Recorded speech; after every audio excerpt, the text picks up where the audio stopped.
लगातार भारतीय जनता पार्टी की ये कोशिश रही कि बाई हुक बाई क्रुक हमें सरकार बनाना है, चाहे उसके लिए मुझे कुछ भी करना पड़े।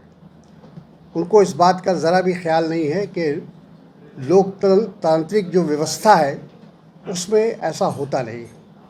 तो मुझे विश्वास है कि इस बार गोवा के लोग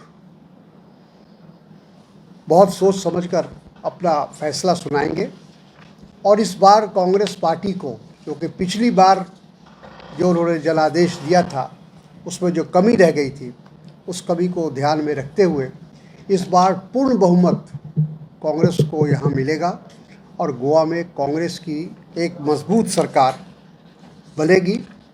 और जो कांग्रेस का जो मैनिफेस्टो है, जो एजेंडा है, आप सबको उसको मिल चुका है।